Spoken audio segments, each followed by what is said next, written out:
యేసు నామంలో మీకు శుభములు సమృద్ధిగా కలుగునుగాక. మధురం నీ వాక్యం అనే కార్యక్రమానికి స్వాగతం. ఈరోజు మనము శోధన నుండి బయటపడు మార్గం యేసు చూపును అనే అంశం 5వ భాగం ధ్యానించుకుందామండి.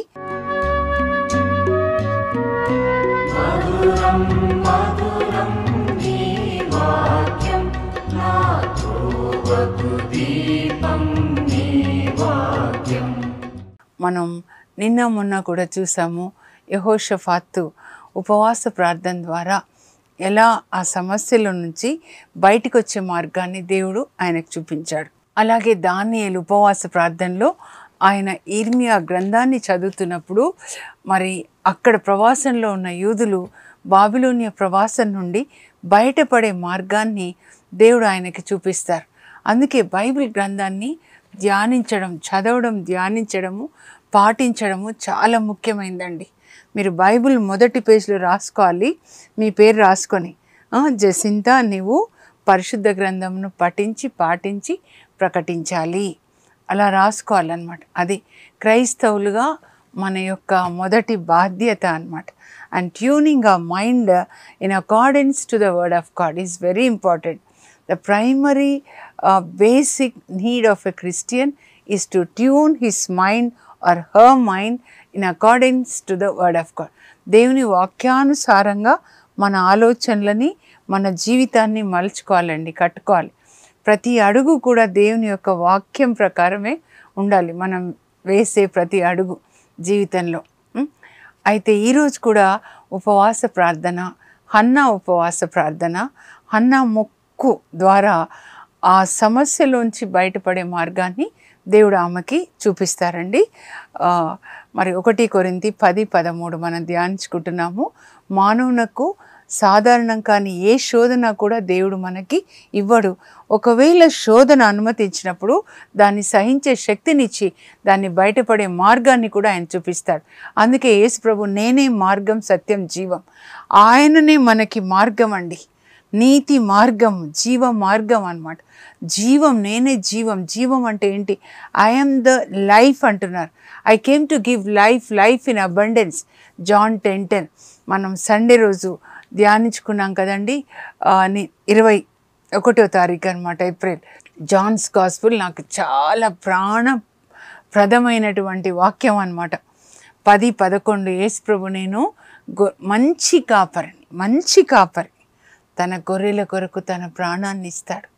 ఎంత ప్రాణం ఇచ్చే అంత గొర్రెల కాపరి అండి ఆయన. నేను జీవం ఇచ్చుటకు, దాన్ని సమృద్ధిగా ఇచ్చుటకు వచ్చినానని చెప్తారు 10:10లో, యోహాన్ 10:10 అన్నమాట. సమృద్ధి జీవం అంటే ఏంటంటే దేవుని యొక్క క్యారెక్టర్ని మనం కలిగి ఉండడం అండి. ఆయన పరిశుద్ధత, ఆయన ప్రేమ, ఆయన నీతి, ఆయన న్యాయం, ఆ జీవాన్ని మనం కలిగి ఉండాలని యేసు ప్రభు ఈ లోకానికి వచ్చారు. ఇప్పుడు ఆత్మగా మన లోపల జీవిస్తున్నారు. క్రీస్తు నాలో ఉన్నారు, క్రీస్తు నా చుట్టూ, నా పైన, నా క్రింద, నాలో నుంచే క్రీస్తు ప్రవహిస్తున్నారు. మీరు వింటున్న మాటలు నావి కాదు, క్రీస్తు ప్రవహిస్తున్నాడు ఒక జీవజల నదిలాగా అన్నమాట. అది జీవం నిచ్చుటకు నేను ఎన్నో సంవత్సరాలు ధ్యానించానండి. నేను జీవం నిచ్చుటకు, దాన్ని సమృద్ధిగా ఇచ్చుటకు వచ్చినాను. అంటే ఏంటి అని అంటే having the character, the nature of God in us అన్నమాట. అందుకొరకే ఆయన పరలోకం నుంచి లోకానికి వచ్చారు. మనము ఆయనలాగా జీవించాలి. అలా జీవించాలంటే శరీరానికి సాధ్యం కాదు. ఆయన మనలోకి రావాలన్నమాట. మనలోనికి వచ్చినప్పుడు ఆయనే జీవిస్తాడు. అందుకే పౌలు అంటాడు, ఇక జీవించినది నేను కాదు, క్రీస్తే నా యందు జీవిస్తున్నాడు. ఆయన ప్రేమ, ఆయన కరుణ, ఆయన నీతి, న్యాయం, క్షమ 5 వేళ్ళు మన నుంచి లోకానికి అందించబడాలి. అది క్రైస్తవ జీవితం అంటే, అదే ప్రార్థన. యేసు ప్రభు మనలో జీవిస్తూ ఆయన మన నుంచి ఇతరులకి ఆయన వెళ్ళిపోవాలన్నమాట. ఆయన ప్రేమ వెళ్ళిపోవాలి, నీతి వెళ్ళిపోవాలి. మదర్ తెరీసా తల్లిలాగా అన్నమాట. ఈరోజు ఉపవాస ప్రార్థన, హన్నా ఉపవాస ప్రార్థన చూద్దామండి. అసలు ఆమె సమస్య ఏంటి? ముందు ఏంటి ఆమె సమస్య అంటే ఆమె గుడ్రాలుగా ఉంటుందండి. సమూయేలు గ్రంథం మొదటి గ్రంథంలో మొదటి అధ్యాయము, మొదటి 3 అధ్యాయాలు మీరు చదువుకోవాలండి. అప్పుడు ఈ హన్నా ఎవరు మనకు అర్థమవుతుందన్నమాట. రామా అనేటటువంటి పట్టణంలో మరి ఎఫ్రాయిం ప్రాంతంలో ఉంటుందన్నమాట. ఎల్కాన్ అనే ఒక నరుడు ఉన్నాడు. ఆయన యొక్క భార్య హన్నా. అయితే ఆమె గొడ్రాలు కాబట్టి మరి ఆయన రెండో పెళ్లి చేసుకున్నాడు అనమాట, పెనిన్నా. పాత నిబంధనలో కూడా 2 పెళ్ళిళ్ళు చేసుకోమని దేవుడు ఎక్కడ చెప్పలేదండి. ఇంకా నూతన నిబంధనలో అయితే దేవుడు చెప్తారు, ఒక భర్తకి ఒకే భార్య. పాత నిబంధనలో కూడా ఒక ఆదాంకి ఒకే అవ్వ. ఏదైనా తోటలో దేవుడు, ఆదాం, అవ్వ ఉంటారు. ఇది పరిశుద్ధమైన వివాహ బంధం. ఈ వివాహ బంధంలోనికి ఎవరు రాకూడదు. ఇద్దరు గౌరవించాలి. దేవుణ్ణి గౌరవించడము, దేవుణ్ణి ఆరాధించడం అంటే భార్య భర్తలు దేవుడు చెప్పినట్లుగా జీవించడం. ఎఫెసీ 5:22 నుంచి మీరు చదవాలి 33 వరకు. భార్య భర్తకి విధేయించాలి, అలాగే భర్త భార్యను ప్రేమించాలి, క్రీస్తు ప్రేమించినట్లుగా, క్రీస్తు సంఘాన్ని ప్రేమించినట్లుగా. ఇంకా తల్లిదండ్రుల బాధ్యతలు, పిల్లల బాధ్యతలు అన్నీ కూడా ఉంటాయండి. ఎఫెసీ 6:1-2లో బిడ్డలారా మీరు మీ తల్లిదండ్రులకు విధేయత కలిగి జీవించండి, మీకు క్షేమం కలుగుతుంది. యవ్వనస్తులు నేర్చుకోవాలి తల్లిదండ్రులను విధేయించడం అంటే అదే ఒక ప్రార్థన అన్నమాట. తల్లిదండ్రులు నేర్చుకోవాలి పిల్లల్ని చిన్ననాడే వాక్య బోధనలో, క్రమశిక్షణలో వాళ్ళని పెంచాలి అన్నమాట. చాలా ముఖ్యమైనది. ఒక సోదరి నాకు ఫోన్ చేసి బాబు ఫస్ట్ కమ్యూనియన్ తీయబోతున్నాడు అక్క, బాబుని ఎలా పెంచాలి, మీ వాక్యం ఎప్పుడు వింటూ ఉంటాను.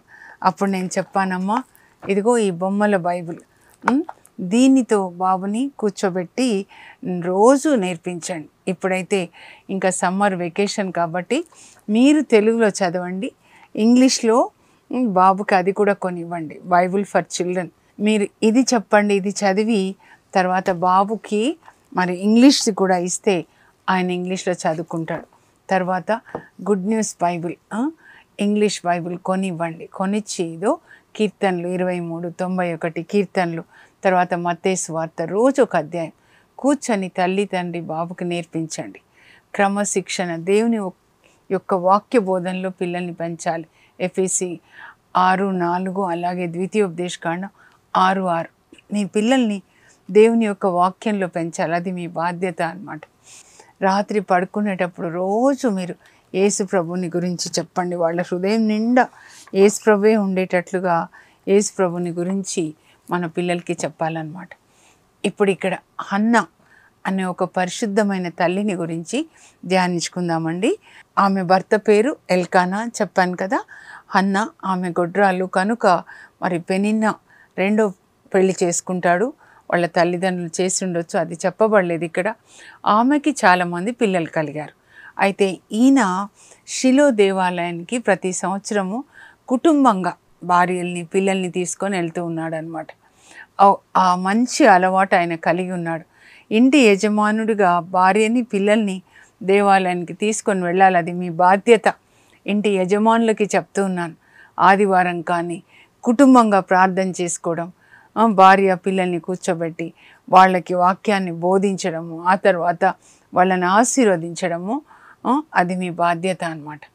అలా తీసుకొని వెళ్తున్నాడు. అయితే దేవాలయానికి వెళ్ళిన తర్వాత షిలో దేవాలయంలో ఇంకా ప్రార్థన అయిపోయిందండి. అయిపోయిన తర్వాత పూజారి అంటే యాజకుడు అన్నమాట ప్రసాదం ఇస్తున్నాడు.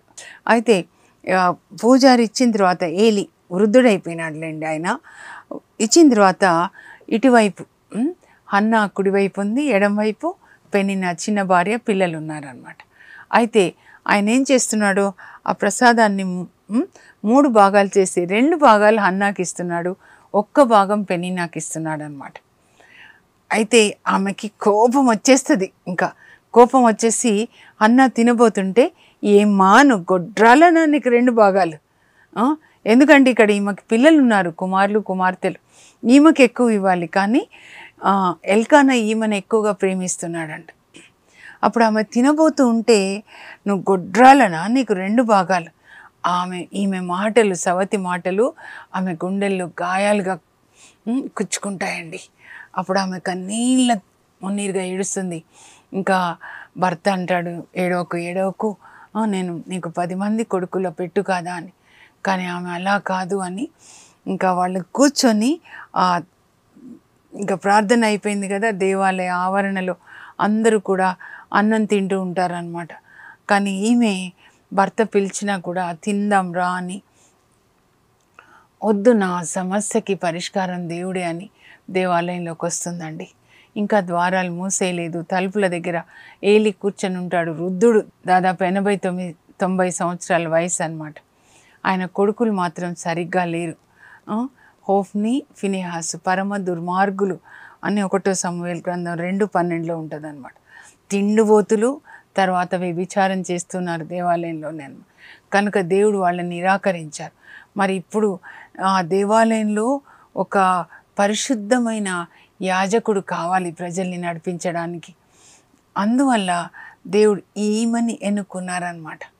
అప్పుడు ఈమె దేవాలయంలోనికి వచ్చి ప్రార్థన చేస్తుందండి. ఆమె కన్నీళ్ళు హృదయంలోంచి ఇలా వస్తున్నాయన్నమాట. ఆ హృదయంలో నుంచి కన్నీళ్ళు వస్తూ ఉంటే ఆమె దేవునితో ప్రార్థన చేస్తుంది, మాట్లాడుతూ ఉంది. సైన్యములకు అధిపతి అయిన యావే దేవా, ఈ దాసురాలి బాధని చూడయ్యా, ఈ దాసురాలి ప్రార్థన ఆలకించు, జ్ఞాపకం చేసుకో ప్రభా, నన్ను నీవు నాకు ఒక్క బిడ్డనిస్తే ఇదే దేవాలయంలో ఆ బిడ్డ నీకు సేవకి అర్పిస్తాను. ఆ బిడ్డ జీవితాంతం కూడా నాజరీయుడుగా ఉంటాడు. ఆ బిడ్డ తల వెంట్రుకల్ని మంగలి కత్తి తాకదు. నాజరీయుడు అంటే సంఖ్యాకాండం 6వ అధ్యాయంలో అండి 1-8 వరకు అనమాట. మీరు ఒక్కసారి చూడండి. వాళ్ళు 4 ముఖ్యమైన ఆచారాలు పాటించాలన్నమాట. వాళ్ళ వెంట్రుకలు కత్తిరించబడకూడదు, వాళ్ళు ఘాటైన మద్యాన్ని వాళ్ళు సేవించకూడదు, 2వది. 3వది శవాన్ని తాకకూడదు, వాళ్ళ తల్లిదండ్రులు చనిపోయినా సరే తాకకూడదు. 4వది ఏంటంటే వాళ్ళు దేవునికి ప్రతిష్ఠించబడిన వాళ్ళు అనమాట. They are dedicated to the service of the Lord. పరిశుద్ధుడైన దేవునికి అర్పించబడిన వాళ్ళు, ప్రతిష్ఠితం చేయబడిన వాళ్ళు అనమాట. నాజరేయుడు అంటే దేవునికి అర్పించబడిన వాడు. కనుక పరిశుద్ధంగా జీవించాలి అన్ని విషయాల్లో. ఆ పరిశుద్ధమైన దేవుని యొక్క యాజకులుగా, అందుకే యాజకుల తల మీద, తల పాగా మీద హోలీ అంటూ గాడ్ అని రాయబడి ఉంటుంది. మనందరం కూడా హోలీ అంటూ గాడ్, దేవునికి అర్పించబడిన నాజరేయులం అన్నమాట. ఈమెనే అలా మొక్కుకుంటుందన్నమాట. దేవుడు ఏంటంటే ఈమె అలా మొక్కుకోవాలని దేవుని యొక్క చిత్తం అండి. దీనికి ముందు మనం చదివితే సమూయేలు మొదటి గ్రంథానికి ముందు రూతు గ్రంథం ఉంటుంది. కానీ దానికి ఇంకా ముందు రూతు గ్రంథం న్యాయాధిపతుల కాలంలో జరుగుతుందన్నమాట. ఈ న్యాయాధిపతులు ఎంతమంది అంటే 12 మందిలో చివరి న్యాయాధిపతి ఆ గ్రంథంలో సంసోన్. ఆయన గురించి న్యాయాధిపతుల గ్రంథం 13-16 వరకు ఉంటుందండి. మనం చాలాసార్లు ధ్యానించుకున్నాం. దేవదూత వాళ్ళ అమ్మకి, సంసోన్ వాళ్ళ అమ్మకి ఒక సందేశాన్ని పంపిస్తాడు. ఇప్పుడు వరకు నువ్వు గొడ్రాలుగా ఉన్నావు, కానీ ఇప్పుడు నువ్వు గర్భం ధరిస్తావు, కుమారుని కంటావు. కనుక నువ్వు అశుద్ధమైనది తినకూడదు, త్రాగకూడదు. ఆహారం కూడా అశుద్ధమైనది ఉంటుందండి. త్రాగకూడదు, ఘాటైన మద్యాన్ని నువ్వు తాగకూడదు. ఎందుకంటే నీ గర్భంలో పుట్టబోయే బిడ్డ, నీ గర్భంలో పడినది మొదలు ఆ మరణాంతం మళ్ళీ చనిపోయే వరకు కూడా ఆయన దేవునికి నాజీరు చేయబడిన వాడే, ప్రత్యేకించబడిన వాడుగా ఉంటాడు దేవుని సేవ కొరకు. మంగలి కత్తి ఆ బిడ్డని తాకకూడదు అని 2 సార్లు చెప్తాడండి దేవదూత. అయినా కూడా ఆ తల్లి ఆ ఆజ్ఞలు పాటించినట్లుగా కానీ, కొడుకుని నీతిగా పెంచినట్లు తల్లి కానీ తండ్రి కానీ కనబడరు అనమాట. అందుకని సంసోన్ ఎట్లా పెరుగుతాడంటే దేవుడు ఆయనకి చాలా బలాన్ని ఇస్తాడు. ఫిలిస్తీయులని దెబ్బ కొట్టడానికి ఇజ్రాయేల్ ప్రజల్ని బాధ పెడుతుంటే, కానీ ఆ ఫిలిస్తీన్ల వలలోనే పడిపోతాడు, ఆ స్త్రీల వలలో పడిపోతాడు.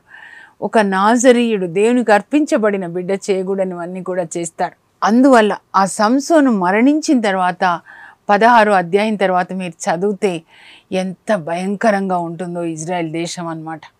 ఇంకా చివరి మాట అండి న్యాయాధిపతుల గ్రంథంలో 21వ అధ్యాయం 25వ వచనంలో చదివితే, ఆ రోజులలో ఇజ్రాయేలుకు రాజు లేడు, ప్రజలు ఎవరిష్టం వచ్చినట్లుగా వారు ప్రవర్తిస్తున్నారు.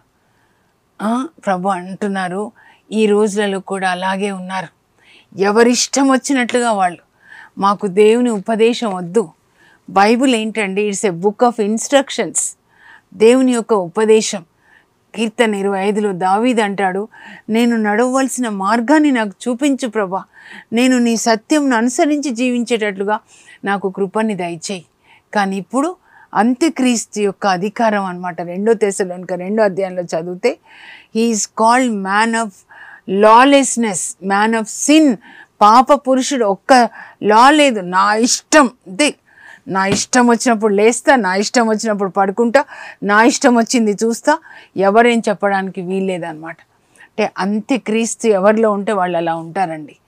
ఎవరిలో క్రీస్తు ఉంటే వాళ్ళు విధేయిస్తారనమాట. క్రీస్తు విధేయించాడు తన తండ్రికి. క్రీస్తు మనలో ఉంటే మనం విధేయిస్తాము. సైతాను పుత్రుడు, అంత్యక్రీస్తు, యాంటీ క్రైస్ట్ అనమాట, క్రూరుడు. క్రీస్తు ఎంత కరుణామయుడో, క్రూరత్వం ఉంటుంది, మనుషులని చంపడము, కరుణ లేదు, సెల్ఫిష్నెస్, స్వార్థం, తినాలి త్రాగాలి, తల్లిదండ్రులను ధిక్కరించాలి. 2 తిమోతి 3లో ఉంటుంది. ఆయన యొక్క దాదాపు 18 లక్షణాలండి.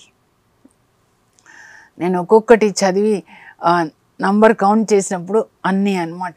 No rules at all. మీరు మాకేం చెప్పొద్దు అంటున్నారు పిల్లలు ఇప్పుడు.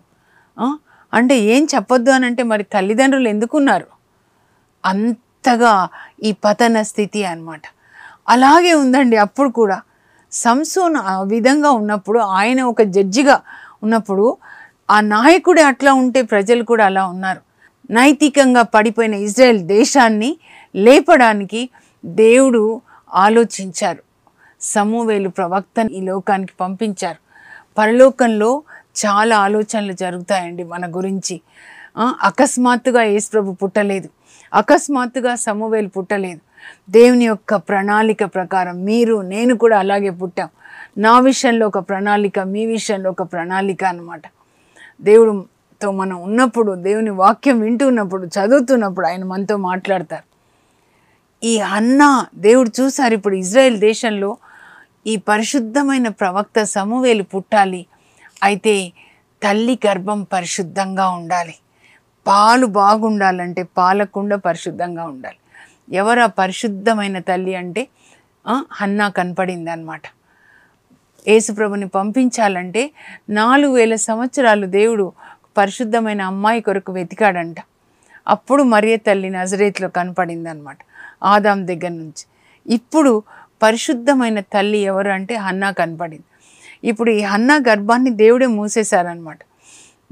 ఎందుకంటే ఆమె నోట్లో నుంచి రావాలి, నువ్వు నాకు బిడ్డనిస్తే ప్రభా నీకే సేవకి ఇదే దేవాలయంలో ఇస్తాను, కానీ గొడ్రాలనేవి ఆ మచ్చ వద్దు. ఆమెకి జ్ఞాపకం వస్తుంది, ఆమెకి పిల్లలు పుట్టలేదని ఆమె భర్తకి పెళ్లి చేస్తున్నప్పుడు అత్తగారు అందరూ కూడా. ఆ తర్వాత ఆమె భర్త గదిలోనికి ఇప్పటివరకు ఆమె వెళ్ళింది, ఇప్పుడు సవతి వెళ్ళింది. సవతి కాపురం చేస్తుంది, ఈమె ఒంటరిగా ఉంది. ఎంత వేదనండి, అది అనుభవించిన వాళ్ళకే తెలుస్తుంది అన్నమాట. ఆమెకు పిల్లలు పుడుతున్నారు, పిల్లలకి ఫంక్షన్లు చేస్తున్నారు, ఈమెను మాత్రం గొడ్రాలు ఒక పనికిరానిలాగా ఉంది. కానీ ఆమె ఆ కన్నీరు ప్రార్థన అంతా కన్నీటి రూపంలో దేవునికి అర్పిస్తుంది అన్నమాట. నీకే ఇస్తాను ప్రభా అని.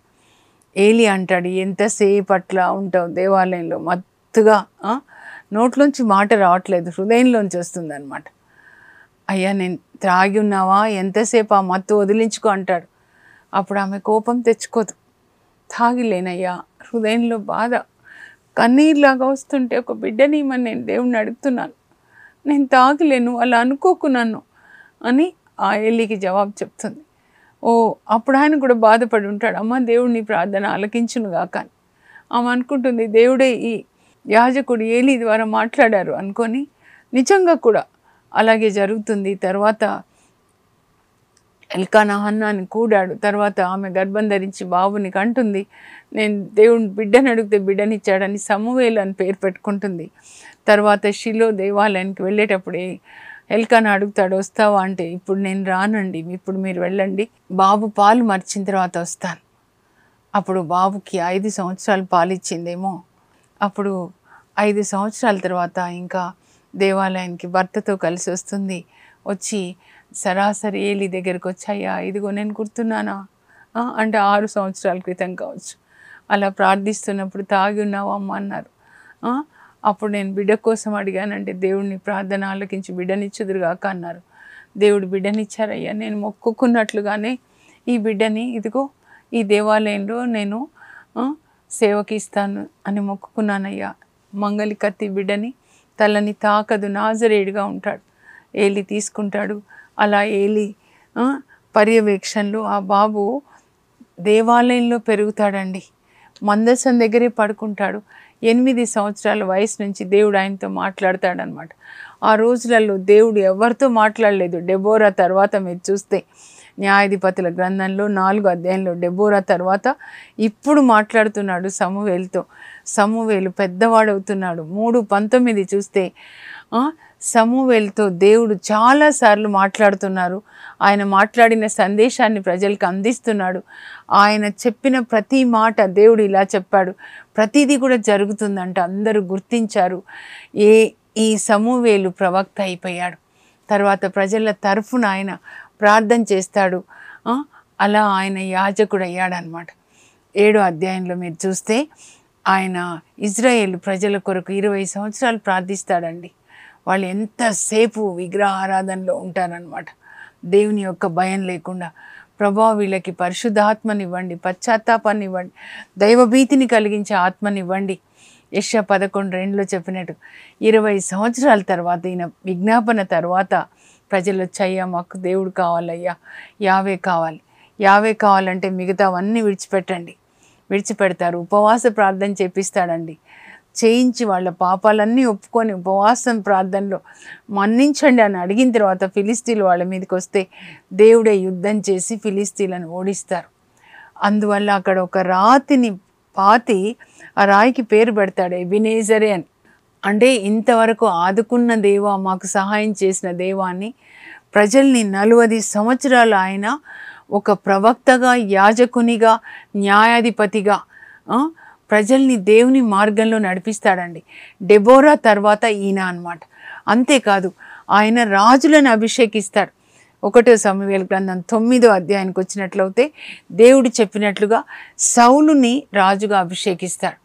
సౌలు యొక్క బాహ్యాన్ని చూసి అందరికంటే ఒక అడుగు ఎత్తు ఉంటాడు, అందంగా ఉంటాడని ప్రజలు మాకు ఈ సౌలు రాజుగా కావాలి అని చెప్తే వద్దు అంటాడు దేవుడు. నేనే మీకు రాజు అంటే కాదు అన్యులకి లాగా మాకు కూడా ఉండాలని. దేవుని చిత్తం కాకపోయినా అడిగారు కనుక ఆయన వల్ల వాళ్ళకి చాలా కీడే జరుగుతుందన్నమాట. ఆ తర్వాత దావీదుని అభిషేకిస్తాడు. సౌలు దేవుడు చెప్పినట్లుగా లేడని దేవుడు సౌలుని ప్రక్కకి జరిపి దావీదుని రాజుగా ఎన్నుకుంటాడు. మరి సమూవేలు దావీదుని రాజుగా అభిషేకిస్తాడు. 1వ సమూయేలు గ్రంథం 16వ అధ్యాయం అన్నమాట. అక్కడి నుంచి దావీదు యొక్క చరిత్ర మొదలవుతుందన్నమాట. సమూవేలుతో న్యాయాధిపతుల కాలం ముగిసిపోయి రాజుల యొక్క చరిత్ర ప్రారంభమవుతుందన్నమాట. రాజులని అభిషేకించినటువంటి మొదటి ప్రవక్త అండి. ఇజ్రాయేల్ ప్రజల్ని పశ్చాత్తాపడేలాగా చేసి పాపాన్ని విడిచిపెట్టి వాళ్ళు నీతి మార్గంలో నడిచేలాగా చేసినటువంటి ఒక గొప్ప ప్రవక్త అన్నమాట సమూయేలు ప్రవక్త. ఇది తల్లుల కొరకండి. అన్నాన్ని గొడ్రాలుగా దేవుడే చేస్తాడు. ఆమె గర్భం కూడా దేవుడే తెరుస్తాడు. మరి ఆ బిడ్డ దేవాలయంలో దేవుని సన్నిధిలో పెరుగుతూ దేవుని స్వరాన్ని విని దేవుడు చెప్పింది ప్రజలకి బోధిస్తూ నీతి మార్గంలో నడిపిస్తాడు. యోహాన్ 10:27లో నా గొర్రెలు నా స్వరాన్ని వింటాయి, అవి నన్ను వెంబడిస్తాయి, నేను వానికి నిత్య జీవాన్ని ఇస్తాను. అలాంటి పరిశుద్ధమైన తల్లి గర్భంలో రూపుదిద్దుకొని 5 సంవత్సరాలు ఆ తల్లి చెప్పుంటుంది, నాన్న నాకు చాలా సంవత్సరాలు పిల్లలు లేరు, చూడు మీ పిన్నికి పిల్లలు ఉన్నారు, మీ నాన్న మళ్ళీ పెళ్లి చేసుకుని ఉంటాడు, అలా చెప్పిండొచ్చు. నేను దేవునికి మొక్కుకున్నానయ్యా, నిన్ను ఆయనకే ఇస్తానని, ఆయన దేవాలయంలో నువ్వు పెరగాలి, నాజరీయుడు అంటే ఇలా పరిశుద్ధంగా ఉండాలి, దేవునికి అర్పించబడిన బిడ్డ కనుక నీవు దేవునిలాగా పరిశుద్ధంగా ఉండాలి. తల్లి 5 సంవత్సరాలు చాలండి పిల్లల్ని పెంచేటప్పుడు, వాళ్ళకి చెప్పాల్సినవన్నీ చెప్తే. అలా తర్వాత దేవుని సన్నిధిలో పెరుగుతాడు. పరిశుద్ధమైన గర్భం నుంచి ఒక పరిశుద్ధమైన బిడ్డ దేవుని యొక్క రాజ్యాన్ని లోకంలో స్థాపిస్తాడు. ప్రథమ ప్రవక్తగా ఉంటాడు సృష్టిలో. తల్లులందరూ కూడా ఈ వాక్యాన్ని వినండి. హన్నాలాగా మీ పిల్లల్ని దేవుని కొరకు దేవుని వాక్య బోధనలో పెంచండి. తల్లి పరిశుద్ధంగా ఉంటే తల్లి గర్భంలోంచి వచ్చిన బిడ్డలు కూడా అలాగే ఉంటారండి. అలా పెంచాలి అని హన్నాని గురించి ఇక్కడ బైబిల్ గ్రంథంలో తల్లుల కొరకు రాశారండి. ప్రార్థన చేసుకుందాం. పరలోకపు మా తండ్రి, నీ పరిశుద్ధ నామమునకు స్తోత్రం కలుగును గాక. ప్రభువా, సంసోను తల్లి మరి ఏ విధంగా జీవించింది, అపరిశుద్ధమైనవి తింటూ త్రాగుతూ. సంసోను కూడా నాజరీయుడైండి చేయకూడనివన్నీ కూడా చేశాడు. అయినా మీరు ఆయనని కరుణించారు, క్షమించారు. ఆయన వల్ల ఇజ్రాయెల్ దేశం పతన స్థితికి వచ్చింది. కానీ మరలా మీరు సమూవేలు ప్రవక్త ద్వారా ఇజ్రాయెల్ ప్రజల్ని మరలా నీతి మార్గంలో నడిపించారు. నైతికంగా పడిపోయిన ఆ ఇజ్రాయెల్ దేశాన్ని లేపాడు ప్రభువా. ఒక పరిశుద్ధమైన తల్లి గర్భంలో రూపుదిద్దుకున్నాడు. పరిశుద్ధమైన తల్లి నుంచి ప్రభువా పరిశుద్ధమైన బిడ్డ వచ్చాడు. చెట్టు మంచిదైతే పండు మంచిదవుతుంది అంటున్నారు. తల్లులందరూ కూడా హన్నాలాగా పరిశుద్ధంగా ఉండేటట్లు ప్రభా, ఆమె స్తోత్ర గీతం మరియ తల్లి స్తోత్ర గీతాన్ని పోలి ఉంటుంది ప్రభా. అలా పిల్లల కొరకు ప్రార్థించే తల్లులుగా, పిల్లలకి వాక్యాన్ని బోధించే తల్లులుగా తల్లులని అభిషేకించండి ప్రభా. యేసు నామంలో అడుగుచున్నాం తండ్రి, ఆమేన్. హన్నాలాగా పరిశుద్ధమైన తల్లిగా మీ పిల్లల్ని పరిశుద్ధ వాక్య బోధనలో, మీ ఇంట్లో పరిశుద్ధమైన వాతావరణం ఉండేటట్లుగా మీరు మీ పిల్లల్ని పెంచండి. God bless you. Have a blessed day.